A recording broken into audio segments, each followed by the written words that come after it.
Hello friends, ये हमारा DElEd के एंट्रेंस एग्ज़ाम के लिए तीसरा प्रैक्टिस सेट है। इसके पहले हम लोगों ने 2 और प्रैक्टिस सेट को डिस्कस कर लिया था, जिसका लिंक आपको चैनल के प्लेलिस्ट में या फिर वीडियो के डिस्क्रिप्शन बॉक्स में मिल जाएगा, वहाँ जाकर देख सकते हैं। अगर आपने भी डीएलएड में एडमिशन के लिए फॉर्म भर रखा है, तो ये जो है वीडियो आपके लिए काफ़ी ज़्यादा इंपॉर्टेंट होने वाला है। इसमें जो है काफ़ी सारे इंपॉर्टेंट प्रश्न दिए हुए हैं, जैसा कि एग्ज़ाम में प्रश्न आता है, उसी पर आधारित प्रश्न आपको यहाँ पे देखने को मिलेगा। तो आप लोग जो है सभी प्रश्नों को ध्यान से देखेंगे और उनको याद करने का कोशिश करेंगे। तो शुरू करते हैं। शुरू में हमारा जो है हिंदी का प्रश्न है। हिंदी का प्रश्न जो है लगभग 20 पूछा जाएगा, तो आपको सभी को ध्यान से देखना है। यहाँ पे 1 से लेकर 5 तक जो है वो गद्यांश वाला प्रश्न दिया हुआ है। यहाँ पे ये पढ़ के यहाँ पे भरना है, तो ये आपको थोड़ा खुद से करना है और कमेंट बॉक्स में इसका आंसर देना है। हम लोग जो है गद्यांश के बाद से देख लेते हैं। यहाँ 6 नंबर में क्वेश्चन है, रिक्त स्थानों को भरने के लिए सबसे उपयुक्त शब्द कौन सा है? यहाँ पे बताना है कि क्या भराएगा। लड़का बहुत चालाक है, डैश लड़का बहुत चालाक है। यहाँ पे क्या भराएगा? तो यहाँ पे देखने से ही लग रहा है कि वह लड़का बहुत चालाक है। यहाँ पे वह भराएगा। ये सब तो हो नहीं सकता। उस, आप, हम, लड़का, ये सब तो नहीं हो सकता। ये तो बिल्कुल भी मैच नहीं कर रहा है। अगला क्वेश्चन, यहाँ पे जो रेखाखंड दिया गया है उसके जो ऊपर शब्द है उसमें सही विकल्प का चयन करना है। मुझे अभी अपना गृह कार्य पूरा करने हैं, नहीं तो गुरुजी से डांट पड़ेगी। यहाँ पे क्या सही होगा? तो यहाँ पे मुझे अपना गृह कार्य पूरा करना है, ऐसा होना चाहिए था। ये दूसरा वाला सही है। क्वेश्चन नंबर 8 देख लेते हैं। दिए गए शब्द के पर्यायवाची शब्द का चयन करना है। यहाँ पे पर्यायवाची शब्द का चयन करना है। पर्यायवाची शब्द का चयन करना है। विभूति, विभूति का पर्यायवाची क्या होगा? विभूति का पर्यायवाची जो है वो ऐश्वर्य होता है। विभूति का पर्यायवाची ऐश्वर्य होता है, ये आपको याद रखना है। विभूति मतलब क्या होता है? धन, समृद्धि, प्रतिष्ठा, ये सभी जो है विभूति का ही पर्यायवाची होता है और ऐश्वर्य भी यह पर्यायवाची विभूति का ही है। अगला क्वेश्चन, रिक्त स्थानों को भरने के लिए सबसे उपयुक्त शब्द का चयन करना है। अंग का डैश है हिस्सा। अंग का डैश है हिस्सा। यहाँ पे क्या आएगा? क्या आएगा यहाँ पे? अंग का अर्थ है हिस्सा। यहाँ पे अर्थ हो जाएगा, अर्थ यहाँ पे फिल हो जाएगा। दिए गए शब्द को भरने के लिए सबसे उपयुक्त शब्द का चयन करें। मेज के डैश बिल्ली बैठी है। मेज के अंदर तो नहीं बैठ सकता, भीतर नहीं बैठ सकता। मेज के नीचे, हाँ ये हो सकता है। यानी कि कौन सा सही होगा? पहला वाला सही हो जाएगा। मेज के नीचे जो है बिल्ली बैठी है। यहाँ पे कुछ त्रुटि दिया गया है, तो इसको जो है चूज करना है कहाँ पे गलती है। समाज में रहकर शक्तिशाली लोगों से बैर जाना ठीक नहीं होता। समाज में रहकर शक्तिशाली लोगों से बैर जाना ठीक नहीं होगा। यहाँ पे बैर करना होगा, ना कि बैर जाना। बैर जाना यहाँ पे ये गलत दिया गया है। यहाँ पे बैर करना होना चाहिए था। अगला क्वेश्चन, सही वर्तनी वाले शब्द का चयन करना। अल्प आयु इसमें कौन सा लिखा हुआ है सही? तो इसमें से जो है ये चौथा वाला सही लिखा हुआ है। बिल्कुल ध्यान से इसको देखना है कैसे लिखा हुआ है। अगला क्वेश्चन है, उल्लू बनाना मुहावरे का अर्थ क्या होता है? उल्लू बनाना का अर्थ क्या होता है? उल्लू बनाना, तो उल्लू बनाना का जो अर्थ होता है वो होता है मूर्ख बनाना। उल्लू बनाना मतलब मूर्ख बनाना। सही वर्तनी वाले शब्द का चयन करना है। कौन सा इसमें से सही है ये बताना है। जन्मांध लिखा हुआ है, जन्मांध कौन सा सही है? तो ये दूसरा वाला बिल्कुल सही है। जन्मांध ऐसे लिखा जाता है। 15 नंबर, अर्जुन ने धनुष से मछली की आंख पर निशाना लगाया। इसमें से जो है यहाँ पे क्या हो सकता है? इस लाइन के बदले में यहाँ पे क्या हो सकता है? धनुष से मछली की आंख पर निशाना लगाया। मछली की आंख पर, धनुष से मछली की आंख पर निशाना लगाया, क्या सही होगा यहाँ पे? तो यहाँ पे जो है यहाँ पे ये पहला होना चाहिए था। धनुष से मछली की आंख पर, ये सही हो जाएगा। अगला क्वेश्चन देख लेते हैं। लेकिन में से कौन सा शब्द सफल का विलोम नहीं है? सफल का विलोम क्या होता है? विफल, निष्फल, वो सफल, ये सभी होता है। लेकिन उत्तीर्ण जो है ये सफल का विलोम नहीं है। उत्तीर्ण मतलब सफल ही होता है। रामकृष्ण में कौन सा समास है? रामकृष्ण इसमें कौन सा समास है? इसमें जो है द्वंद्व समास है। कहीं भी अगर दो शब्द ऐसा दिखाई देगा मिलता जुलता, तो वहाँ पे द्वंद्व समास होता है। जैसे माता पिता, छोटा बड़ा, ये सभी में जो है द्वंद्व समास होता है। ये आपको याद रखना है। विसर्ग संबंधी अशुद्धि को ध्यान में रखते हुए शुद्ध शब्द को बताइए। शुद्ध शब्द को यहाँ पे बताना है। तो इसमें जो है अघोपतन जो होता है वो अधज और पतन लिखा जाता है। सही, इसमें जो है लिंग संबंधी संशोधन करते हुए सही वाक्य को बताना है। वह बुद्धिमान स्त्री है, वह बुद्धिमती स्त्री है, वह बुद्धिमानी है, वह बुद्धिमाती स्त्री है। कौन सा सही होगा इसमें से? तो ये वह बुद्धिमती स्त्री है, यह होगा सही।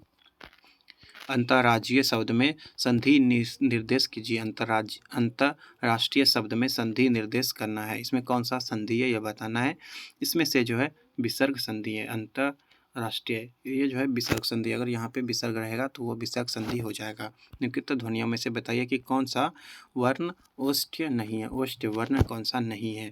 म प फ और भ, इसमें से कौन सा नहीं है? म प फ भ, म कौन सा नहीं है?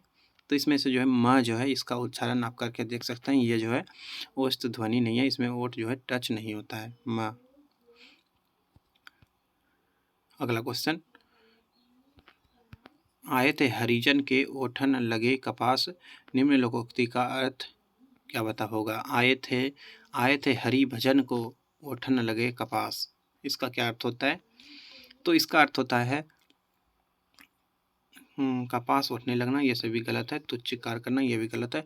इसमें से ये चौथा जगह, इनमें से कोई नहीं।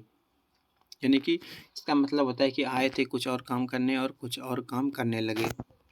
निम्न मुहावरे का अर्थ बताइए। आस्तीन का साफ होना, आस्तीन का साफ होना, इसका क्या अर्थ होता है? तो विश्वघाती होना, विश्वासघाती होना, ये आस्तीन के सांप का अर्थ होगा। रसराज की संज्ञा दी गई है। रसराज की संज्ञा किसको दी गई है? रसों का राजा किसको बोला गया है? तो श्रृंगार रस को रसों का राजा कहा जाता है। इनमें से अशुद्ध वाक्य को बताना है। अशुद्ध वाक्य कौन सा है?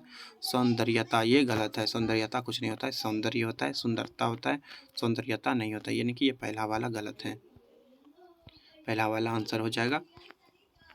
शुद्ध वर्तनी बताइए। यहाँ पे शुद्ध वर्तनी बताना है, कौन सा है शुद्ध वर्तनी, कौन सा है? तो पैतृक जो है ये शुद्ध वर्तनी है। पैतृक ऐसे लिखा जाता है, ये आपको ध्यान से देखना है। उच्चारण स्थान की दृष्टि से कवर्ग के सभी वर्ण क्या कहलाते हैं? उच्चारण स्थान की दृष्टि से कवर्ग के सभी वर्ण यानी कि क ख ग घ, ये सभी जो है क्या कहलाते हैं? तो इसको जो है कंठीय वर्ण कहा जाता है। अगला क्वेश्चन, वर्तनी की शुद्धता को ध्यान में रखते हुए आग शब्द के लिए शुद्ध हिंदी शब्द कौन सा होगा? आग के लिए शुद्ध कौन सा होगा ये बताना है। तो अनल जो है ये आग का ही पर्यायवाची होता है। व्यंजनों में बताइए कि कौन सा वर्ण महाप्राण है। महाप्राण वर्ण कौन सा है? महाप्राण वर्ण इसमें से कौन सा होगा? तो ख जो है इसमें महाप्राण वर्ण हो जाएगा।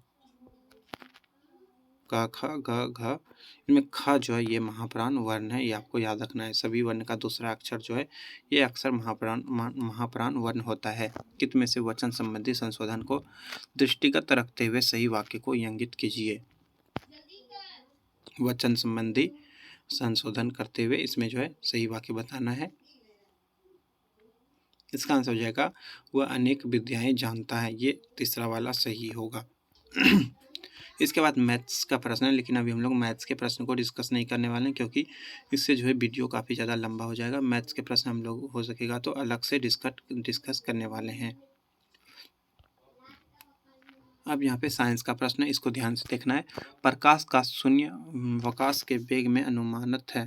प्रकाश का शून्य अवकाश में वेग अनुमानता कितना है? यानी कि निर्वात में प्रकाश का चाल कितना होता है ये बताना है। निर्वात में प्रकाश का जो चाल होता है वो होता है 3 × 10⁸ मीटर पर सेकेंड। रसायन उद्योग में कौन सा तेजाब मूल रासायनिक माना जाता है? रसायन उद्योग में कौन सा तेजाब जो है मूल रासायनिक माना जाता है? तो इसका आंसर हो जाएगा H2SO4। H2SO4 सल्फ्यूरिक एसिड को जो है इसको मूल अम्ल माना जाता है। इसका उपयोग जो है पेट्रोलियम के शोधन में और कई प्रकार के विस्फोटक बनाने में इसका उपयोग किया जाता है। औषधि वगैरह में भी इसका उपयोग किया जाता है, बैटरी में भी उपयोग किया जाता है, ये आपको ध्यान रखना है। आंतों के रोगी के निदान में निम्नलिखित कारणों का उपयोग किया जाता है। किस किरण का उपयोग किया जाता है? तो इसका आंसर हो जाएगा, इसके उपचार में जो है एक्स किरण का उपयोग किया जाता है। फ्यूज का सिद्धांत है, फ्यूज का सिद्धांत, ये किसका सिद्धांत है? फ्यूज का सिद्धांत ये जो है ऊष्मीय प्रभाव पर काम करता है, विद्युत का ऊष्मीय प्रभाव पर काम करता है। इसका गलनांक काफ़ी कम होता है, ऊष्मा जैसे ही बढ़ता है तो फ्यूज जो है वो पिघल जाता है। परमाणु के नाभिक में निम्नलिखित में से कण होते हैं। नाभिक में कौन सा कण होता है? तो परमाणु के नाभिक में जो है प्रोटॉन और न्यूट्रॉन होता है। परमाणु के नाभिक में प्रोटॉन और न्यूट्रॉन होता है, जिसमें कि प्रोटॉन जो है धन आवेशित होता है और न्यूट्रॉन जो है उस पर कोई भी चार्ज नहीं होता। ये आपको ध्यान रखना है। शुष्क बर्फ है, शुष्क बर्फ क्या होता है? तो ये जो है ठोस कार्बन डाइऑक्साइड होता है। शुष्क बर्फ जो है ठोस कार्बन डाइऑक्साइड होता है, ये आपको ध्यान रखना है। 67 दूरदृष्टि निवारण के लिए काम में लेते हैं। दूरदृष्टि के निवारण के लिए किसको काम में लेते हैं? इसका आंसर हो जाएगा, इस दोष के निवारण के लिए जो है उत्तल लेंस का चश्मा लगाया जाता है। उत्तल लेंस का चश्मा लगाया जाता है। दोपहर के 12 बजे किस दिशा में इंद्रधनुष दिखाई देता है? दोपहर का 12 अगर बजा है तो किस दिशा में इंद्रधनुष बनेगा? इसका क्या आंसर हो जाएगा? इसका आंसर हो जाएगा यह नहीं देख सकते, यानी कि दोपहर में इंद्रधनुष जल्दी नहीं दिखता है। दाढ़ी बनाने के लिए काम में लेते हैं। दाढ़ी बनाने के लिए कौन सा लेंस लेते हैं, कौन सा दर्पण लेते हैं? तो इसका आंसर होगा अवतल दर्पण। अवतल दर्पण में जो है दाढ़ी बनाने के लिए अवतल दर्पण का प्रयोग किया जाता है। इसमें वस्तु का जो है बड़ा प्रतिबिंब होकर दिखता है, यानी कि थोड़ा सा जूम होकर दिखेगा, आपको ऐसा लगेगा कि उसमें थोड़ा बड़ा दिख रहा है। धोने का सोडा का रासायनिक सूत्र क्या होता है? धोने का सोडा रासायनिक सूत्र Na2CO3 होता है, सोडियम कार्बोनेट। और अगर खाने वाला सोडा पूछा जाए तो NaHCO3 होता है, सोडियम बाइकार्बोनेट होता है। ये आपको याद रखना है। सौर ऊर्जा निम्नलिखित में से किससे प्राप्त होती है? सौर ऊर्जा ये जो है सूर्य से प्राप्त होती है, और इसमें सूर्य की ऊर्जा को जो है कन्वर्ट करके इलेक्ट्रिकल एनर्जी में कन्वर्ट किया जाता है। ठोस कपूर से कपूर वाष्प बनने की प्रक्रिया को क्या कहते हैं? यानी कि कपूर जो होता है वह डायरेक्ट वाष्प ही बन जाता है, तो उसको अध्रुवपातन कहा जाता है। पौधे व पेड़ों का खाना तैयार करने की प्रक्रिया क्या कहलाती है? पौधे व पेड़ों का खाना तैयार करने की प्रक्रिया जो है उसको क्या कहते हैं? तो उसको फोटोसिंथेसिस कहते हैं, फोटोसिंथेसिस कहते हैं। प्रकाश संश्लेषण भी कहा जाता है, आपको ध्यान रखना है। और इसमें जो है कार्बन डाइऑक्साइड ग्रहण करते हैं, ऑक्सीजन छोड़ते हैं, ये तो पता होगा, इजी प्रश्न है। किस में से कौन सा धातु अर्धचालक की तरह ट्रांजिस्टर में प्रयोग होती है? निम्नलिखित में से कौन सा धातु अर्धचालक की तरह ट्रांजिस्टर में प्रयोग होती है, ये बताना है। तो जर्मेनियम जो धातु है इसका प्रयोग अर्धचालक की तरह होता है, और इसका जो है प्रयोग वो अर्धचालक में होता है, ये आपको याद रखना है। और ट्रांजिस्टर बनाने में भी जर्मेनियम और सिलिकॉन का उपयोग होता है, ये आपको याद रखना है। जर्मेनियम और सिलिकॉन दोनों का होता है। जैविक सिस्टम में रासायनिक क्रिया की प्रक्रिया को तेज करने में क्या उत्तरदायी होता है? रासायनिक क्रिया की जो है प्रक्रिया को तेज करने के लिए किसका प्रयोग होता है? इसका आंसर क्या होगा? तेज करने के लिए जो है एंजाइम का उपयोग किया जाता है। एंजाइम ये जो है एक प्रकार का कैटलिस्ट का प्रयोग, कैटलिस्ट की तरह व्यवहार करता है एंजाइम, ये आपको याद रखना है। कैटलिस्ट का क्या काम है? तो ये रासायनिक अभिक्रिया की दर को जो है वो बढ़ा देता है। निम्नलिखित में से किसकी कमी से मनुष्य में मधुमेह होता है? मधुमेह जो है किसकी कमी से होता है? इसका आंसर क्या होगा? इंसुलिन की कमी से जो है मधुमेह रोग होता है। और इंसुलिन जो है ये अग्नाशय का एक भाग होता है, लैंगरहैंस की दीपिका से जो है ये स्रावित होता है, और ये जो है शरीर में शर्करा की मात्रा को नियंत्रित करता है, ये आपको याद रखना है। अगला क्वेश्चन, विटामिन जो खट्टे फलों में पाया जाता है तथा चर्म को स्वस्थ रखने में जरूरी होता है, खट्टे फल में कौन सा विटामिन होता है? विटामिन सी ये खट्टे फलों में नींबू संतरा में पाया जाता है, और ये त्वचा यानी कि चमड़े को स्वस्थ रखने में ये आवश्यक होता है। मनुष्य के शरीर में खून शुद्धिकरण की प्रक्रिया को क्या कहते हैं? खून के शुद्धिकरण की प्रक्रिया को क्या कहते हैं? खून के शुद्धिकरण की प्रक्रिया को जो है खून के शुद्धिकरण की प्रक्रिया को डायलिसिस कहा जाता है, डायलिसिस, या फिर इसको अपोहन भी कहा जाता है, ये आपको ध्यान रखना है। अगला क्वेश्चन 79, टरबाइन व डायनमो से बिजली प्राप्त करने में किस ऊर्जा को विद्युत ऊर्जा में प्रयोग करते हैं? विद्युत ऊर्जा में परिवर्तन करने के लिए कौन से एनर्जी का प्रयोग करते हैं? इसका आंसर हो जाएगा क्या आंसर होगा? मैकेनिकल एनर्जी को जो है इसमें विद्युत एनर्जी यानी कि मैकेनिकल को इलेक्ट्रिकल में कन्वर्ट किया जाता है। पढ़ने में काम आने वाला ग्लासेस किस प्रकार के लेंस से बनते हैं? पढ़ने में काम आने वाला जो ग्लास होता है, चश्मा होता है, उसमें किस प्रकार का लेंस होता है? क्या होगा इसका आंसर? इसका आंसर हो जाएगा ए और बी दोनों, यानी कि इसमें जो है उत्तल और अवतल दोनों प्रकार के लेंस का उपयोग किया जाता है। अवतल लेंस तब लगाया जाता है जब जो है दूर पे वस्तु जो रहता है उसको नहीं देख पाता है, यानी कि निकट दृष्टि दोष में जो है अवतल लगता है और दूर दृष्टि दोष में उत्तल लेंस लगता है। उसके बाद यहाँ पे सामान्य अध्ययन जीके का प्रश्न है, इसको भी देख लेते हैं, अच्छे से देखना है। इन देशों में कौन सा देश संयुक्त राष्ट्र संघ की सुरक्षा परिषद का अस्थायी सदस्य नहीं है? इन देशों में से कौन सा देश जो है संयुक्त राष्ट्र संघ यानी यूएनओ का सुरक्षा परिषद का सदस्य नहीं है? कौन सा नहीं है ये बताना है। तो इसका जो मुख्य 5 सदस्य है चीन, फ्रांस, रूस, ग्रेट ब्रिटेन और अमेरिका। चीन, फ्रांस, रूस और ग्रेट ब्रिटेन और अमेरिका, इसमें से ये जर्मनी शामिल नहीं है। वह कौन सा एकमात्र भारतीय है जिनको ग्रेट ब्रिटेन ने लॉर्ड का खिताब दिया है? ग्रेट ब्रिटेन ने लॉर्ड का खिताब दिया है। कौन से भारतीय हैं ये बताना है।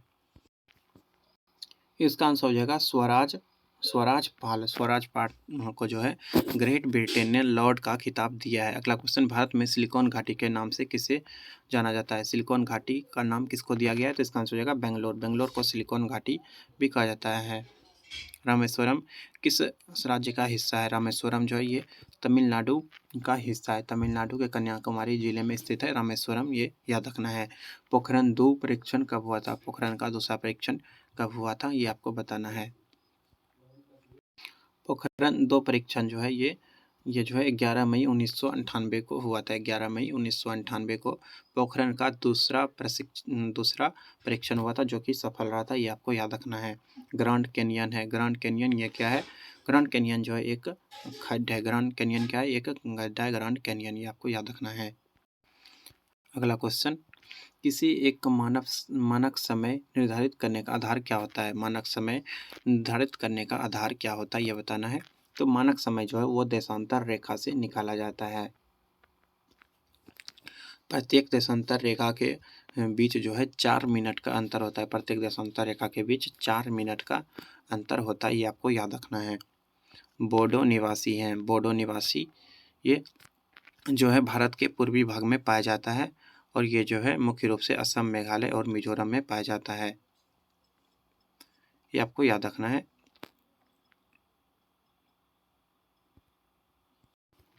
इसका आंसर क्या होगा? इसका आंसर हो जाएगा गारो पहाड़ी। बोडो निवासी ये गारो पहाड़ियों में पाया जाता है। पनामा नहर जोड़ती है। पनामा नहर ये किसको जोड़ता है? तो पनामा नहर जो है प्रशांत महासागर एवं अंध महासागर को जोड़ता है। माउंट एटना है। माउंट एटना ये क्या है? तो ये एक ज्वालामुखी है। माउंट एटना जो है एक प्रकार का ज्वालामुखी है, ये आपको याद रखना है। हिमालय का प्रायद्वीपीय प्रदेश है। हिमालय का पर्वतपदीय प्रदेश है। कौन सा है? कौन सा सही हो जाएगा? इसका आंसर हो जाएगा शिवालिक। शिवालिक जो है ये पर्वतीय प्रदेश है। इसके बाद है भारत का सबसे बड़ा रबर उत्पादक राज्य कौन सा है? रबर उत्पादक सबसे बड़ा कौन सा है ये बताना है। तो केरल जो है ये सबसे बड़ा रबर उत्पादक देश है। आम्र वर्षा होता है। आम्र वर्षा ये क्या होता है?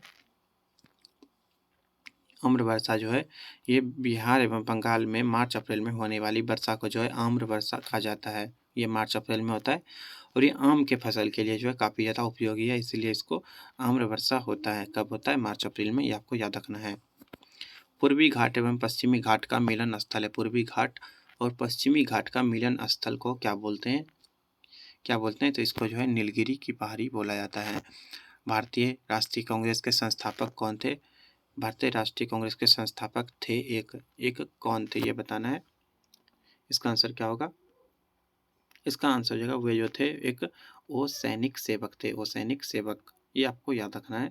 वो सैनिक सेवक थे और इसकी स्थापना जो है ए ओ ह्यूम ने किया था। ए ओ ह्यूम ने जो है इसका स्थापना किया था, ये आपको याद रखना है। कब हुआ था? तो 1885 में जो है कांग्रेस का स्थापना हुआ था और ये जो है एक सिविल सेवक थे, यानी कि वो सैनिक सेवक थे। भगत सिंह, राजगुरु तथा सुखदेव को फांसी दी गई थी। भगत सिंह, सुखदेव और भगत सिंह, राजगुरु और सुखदेव को फांसी जो है मार्च 1931 में दिया गया था। मार्च 1931 में जो है इनको लाहौर षड्यंत्र केस में दिया गया था। लंदन में जनरल डायर को किसने गोली मारी थी? लंदन में जनरल डायर को गोली किसने मारी थी? तो इसका आंसर हो जाएगा उधम सिंह। उधम सिंह ने जो है जनरल डायर को गोली मारी थी। और उधम सिंह जो है ये एक गदर पार्टी का एक कार्यकर्ता और पंजाब का रहने वाला था उधम सिंह।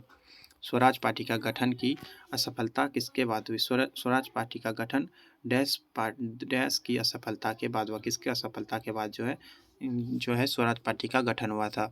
इसका गठन जो है 1923 में हुआ था। ये आपको याद रखना है, 1923 में गठन हुआ था। और ये जो है असहयोग आंदोलन के असफलता के बाद इसका गठन हुआ था। लेकिन चौरा चौरी कांड के बाद जो है असहयोग आंदोलन बंद हो गया था। उसके बाद जो है स्वराज पार्टी का गठन हुआ था 1923 में। अगला क्वेश्चन, आईएनए की स्थापना हुई थी। आईएनए की स्थापना आईएनए की स्थापना कहाँ हुई थी ये बताना है। आईएनए का स्थापना जो है ये सिंगापुर में हुआ था। आईएनए का स्थापना सिंगापुर में हुआ था, ये आपको याद रखना है। अखिल भारतीय खिलाफत सम्मेलन जो कि 1919 में हुआ था, उसका अध्यक्ष किसे चुना गया था? खिलाफत सम्मेलन का अध्यक्ष 1919 में किसको चुना गया था ये बताना है। तो इसका अध्यक्ष जो है वो महात्मा गांधी को चुना गया था। इसके बाद जो है इंग्लिश का प्रश्न है, लेकिन वीडियो जो है काफ़ी ज़्यादा लंबा हो जाएगा, इसलिए हम लोग जो है अगले सब्जेक्ट को यानी कि इंग्लिश और मैथ वगैरह को अगले वीडियो में डिस्कस करने वाले हैं। रीजनिंग भी जो है हम लोग दूसरे वीडियो में देख लेंगे। धन्यवाद, मिलते हैं अगले प्रैक्टिस सेट में, तब तक के लिए धन्यवाद। पिछले वीडियोज़ का लिंक जो है आप लोग जाकर पैनल प्लेलिस्ट में देख सकते हैं। वहाँ पे डीएलएड करके एक प्लेलिस्ट बना हुआ है, वहाँ पे आपको जो है सारा वीडियो मिल जाएगा। धन्यवाद।